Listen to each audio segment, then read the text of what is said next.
एक गांव में रूपा नाम की एक स्त्री रहती थी। वह धन संपत्ति से संपन्न थी, लेकिन उसके स्वभाव में दया और उदारता का अभाव था। गांव के लोग कहते थे, आसमान से तारे तोड़कर लाना आसान है, पर रूपा से सहायता लेना कठिन है। यदि कोई भूखा उसके दरवाजे पर आ जाता तो वह उसे डांटकर भगा देती।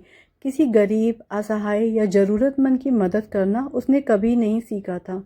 एक दिन गांव की कुछ स्त्रियां जंगल में लकड़ियां लेने गईं। रूपा भी उनके साथ थी।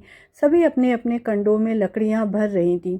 तभी रैजा नाम की एक स्त्री के कंडे की डोरी अचानक टूट गई। बिना डोरी के वह लकड़ियां घर नहीं ले जा सकती थी। रूपा अपने साथ बबले घास से बनी एक अतिरिक्त डोरी लाई थी। रैजा ने विनम्रता से कहा, बहन, मुझे यह डोरी दे दो। घर पहुंचकर मैं तुम्हें लौटा दूंगी। यदि कभी तुम्हें मेरी आवश्यकता पड़ेगी तो मैं भी तुम्हारी सहायता करूंगी। रूपा पहले तो तैयार नहीं हुई। उसे अपनी वस्तुएं किसी को देना अच्छा नहीं लगता था, लेकिन रैजा के बार बार आग्रह करने पर उसने अनमने मन से वह डोरी उसे दे दी। वह उसके जीवन का पहला और शायद एकमात्र अच्छा कार्य था। समय बीतता गया। एक दिन रूपा अचानक गंभीर रूप से बीमार पड़ गई। उसकी हालत इतनी बिगड़ गई कि वह बेहोश हो गई। उसे लगा जैसे उसका सूक्ष्म शरीर उसके शरीर से निकलकर यमलोक पहुंच गया हो। यमलोक में पहुंचते ही उसे बहुत भूख लगी। उसने देखा कि कुछ लोग स्वादिष्ट भोजन कर रहे हैं। वह भी भोजन पाने की आशा से वहां गई और भोजन बांटने वाले से बोली, मुझे भी थोड़ा भोजन दे दीजिए। वह व्यक्ति बोला, माफ़ कीजिए, आपको भोजन देने की अनुमति नहीं है। भूखी रूपा निराश होकर वहां से चली गई। रात होने लगी और ठंड बढ़ गई। उसने देखा कि कुछ लोग सुंदर बिस्तरों और रजाइयों में आराम से सो रहे हैं। वह एक सेवक के पास गई और बोली, मेरे लिए भी सोने की व्यवस्था कर दीजिए।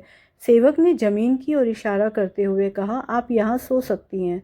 रूपा ने आश्चर्य से पूछा, मेरे लिए पलंग, गद्दा और रजाई कहाँ है?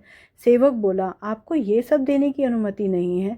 अब रूपा बहुत दुखी हो गई। वह सीधे यमराज के पास पहुंची और बोली, महाराज, मुझे न भोजन मिल रहा है और न सोने के लिए बिस्तर। ऐसा क्यों? यमराज मुस्कुराए और उसके हाथ में बबले की वही पुरानी डोरी रख दी। डोरी देखते ही रूपा को जंगल की वह घटना याद आ गई जब उसने रैजा को सहायता के रूप में डोरी दी थी।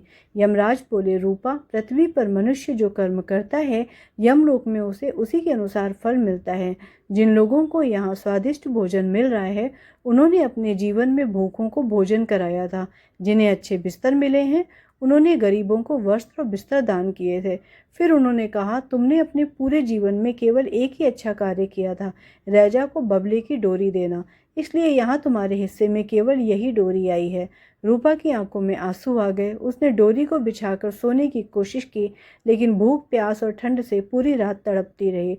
सुबह वह रोती हुई यमराज के चरणों में गिर पड़ी और बोली, महाराज, मैंने अपना जीवन व्यर्थ कर दिया। मुझे एक और अवसर दीजिए। मैं पृथ्वी पर लौटकर लोगों की सेवा करूंगी और अच्छे कर्म करूंगी।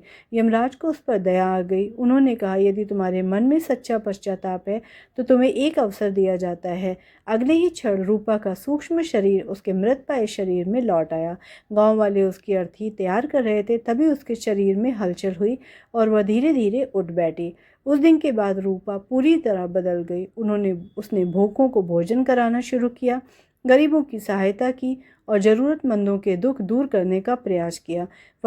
उसके बदलते व्यवहार को देखकर पूरा गांव आश्चर्यचकित था। शिक्षा। मनुष्य के अच्छे कर्म ही उसके सच्चे साथी होते हैं। धन, संपत्ति और वैभव यहीं रह जाते हैं, लेकिन दया, सेवा और परोपकार का फल हमेशा उसके साथ चलता है।